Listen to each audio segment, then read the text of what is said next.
let's just talk about some things, because we can feel that you're ripe and ready for hearing some things maybe that you haven't considered before. So we're going to ask you a series of questions. Do you believe that action is essential to creation? All right, so we're going to say to you, action isn't the first basis of creation, but it does often help you finish off a good creation in a more pleasing way. Because the more action that you offer in an arena of no resistance, the more fun you're having, the more involved you are.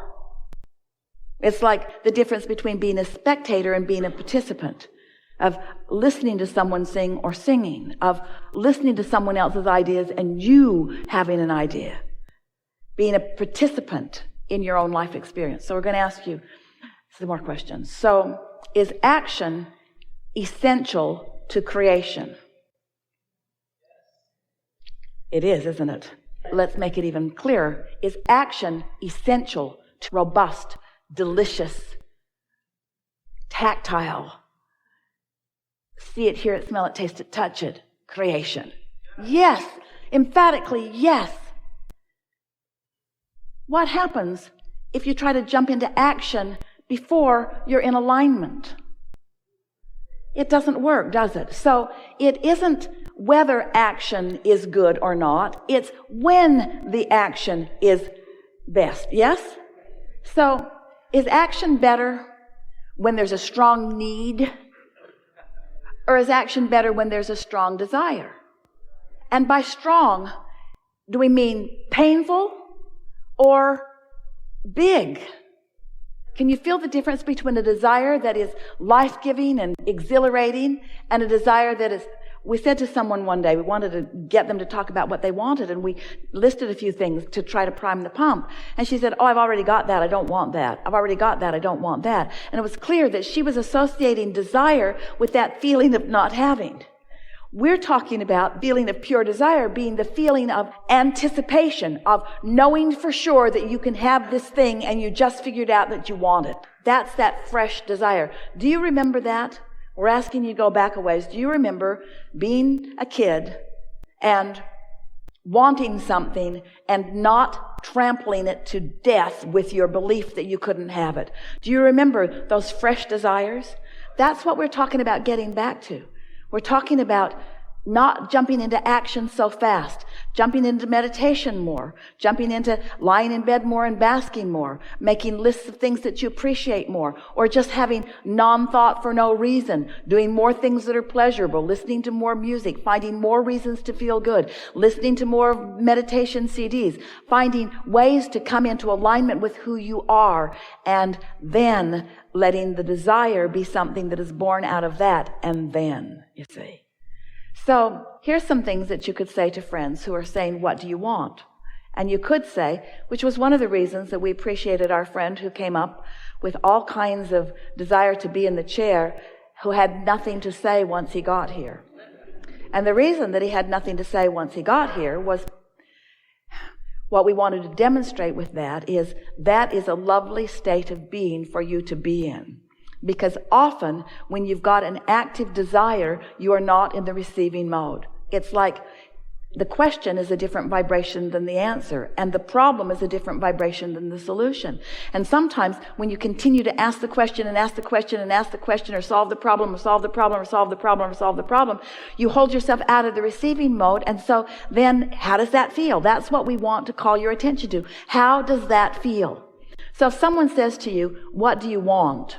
And it might be somebody that you've expressed many things that you want, so they know that there are these things that you've been asking for, and they also know that you don't have them yet, and they're asking you, how's that coming? How's that coming? How's that coming?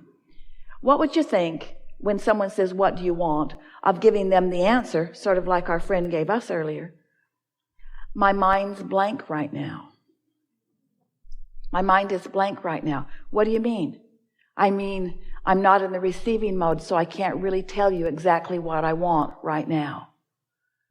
Well, don't your needs let you know what you want? Don't you need a different car, or don't you need more money? Yes, But the distinction you want to say to your friend that I'm making, I am in the process of differentiating need from desire. I'm differentiating need from desire. And what I'm in the process of doing is conjuring desire. I'm putting myself in the best possible position for desire to be born within me.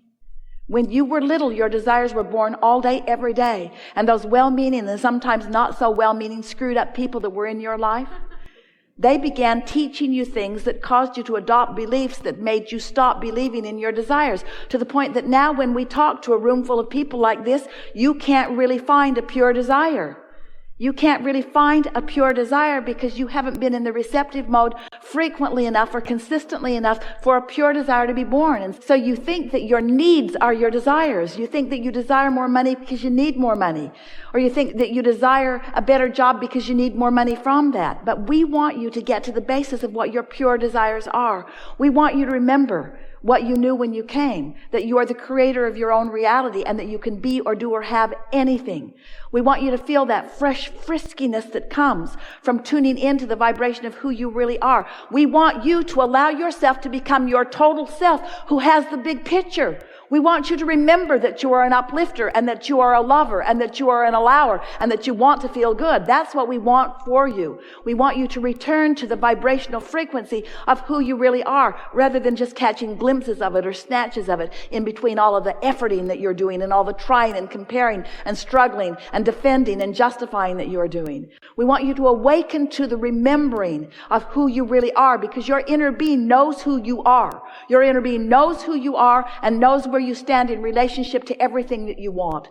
And when we talk about this vortex that you've been building, you put that together one pure facet at a time. You weren't sitting in a room with someone demanding that you tell them what you want.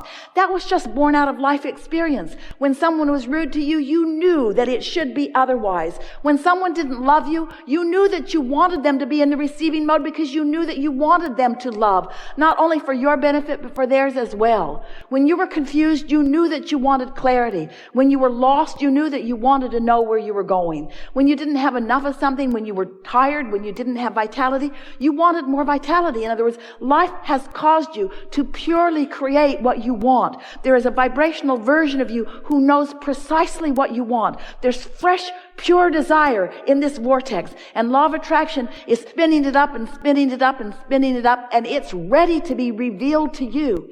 And when that desire is born within you, you think when you come to a gathering like this that you've got a long list of things that you want. You think that you came here so that you can get the things that you want out into the open, so that we can tell you what the path of least resistance is to the things that you want. And what we want to shout to you today, in a way that you will hear it like you've never heard it before, is that what you most want of all things, what you most want is to have that fresh desire.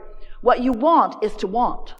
What you want is to want. What you desire is to desire. You want to desire. You want to desire. You want to desire. Nothing more. You want to desire. We don't want you to want to fulfill your desire. We want you to want the desire. We want you to want the idea of the desire. We want that desire to be born within you. We want you to want that desire. We want you to feel what that fresh desire feels like. Jerry and Esther would go into a store and they would say, "Can we help you?" And Jerry would say, "We're just looking for something to want." Just looking for something to want. Well, what are you looking for? Something to want. We're looking for that thing that lights us up. We're looking here for that thing that lights us up. So our desire is to be lit up. Our desire is to be tuned into the frequency of who we are. Our desire is to be in sync with our source energy, who is in love with life, who's happy about life itself, not conditionally, unconditionally happy about life itself. We know we're stretching you into something that isn't about action, with the promise that once you get that, the delicious action will be inspired. You'll feel like calling this one and going here. You'll feel like getting in your car and going over there. You'll feel like picking this up. You'll feel like going to the bookstore. You'll feel like picking up that book. You'll feel like reading that book. You'll feel like getting online. You'll feel like clicking this link. You'll feel like looking for this search. You'll feel like putting this word in for the search. You'll be inspired to this never-ending trail of things that will surprise and delight you all along the way.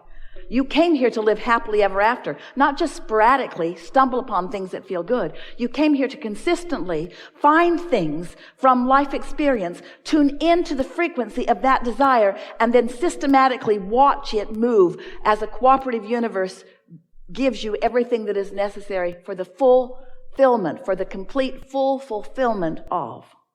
You are the creator of your own reality. And it's the creating of your own reality that is the juice of life, not the stuff that you create when you create your own reality. It's being the creator. It's the act of creation. It's the being of creativeness, not the object of attention that you create. The objects of attention that you create are only the excuse you have for creating.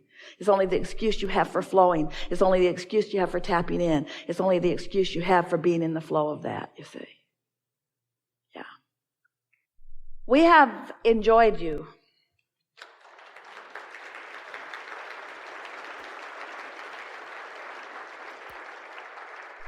We've enjoyed this focused, culminating convergence of beings and beingness.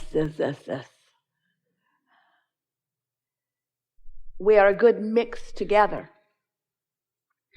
The desires that you came with and the desires that you have discovered and the desires that are yet to be realized by you, in combination with the beliefs that you hold, has created what we have found to be the perfect environment of stability and reaching forward. The lives that you've been living, the lives that you are living, have positioned you for a different reception than you have experienced before. So you have allowed, by that which you are, a flowing of conversation because of your receptive mode. We can't say to you what you're not ready to receive. Oh. So your receptive mode all along has been the reason for the evolution of this conversation. You get what we're saying? So sometimes you're quieter than usual. Sometimes, because of the intensity of what you're living, coupled with the desire that you are allowing, you create the perfect environment for real expansion in understanding. And that's what has taken place today. Esther can hardly wait to get her ears around what we have all created here today. We make too much of all of it. Don't try to think your way through it. Just leave this gathering with one strong intention, and that is, I am going to be happy. I'm going to be happy in my bed. I'm going to be happy when I wake up. I'm going to be happy in my relationships. I'm going to be happy at work. I'm going to be happy in traffic. I'm going to be happy in my car. I'm going to be happy in my current financial situation. I'm going to be happy in my oncoming financial situation. I am happy. I am a happy being with the potential of being happier still. I am happy. And when people say, hi, how are you? Say, happy. I'm happy. I'm happy. Because what that means is, I'm not only satisfied with what is, which will serve you so well, but I'm eager for what's coming, which will serve you so well. Ongoing, creative, genius, greedy beings that you are. There is great love here for you. And as always, we remain in the vortex.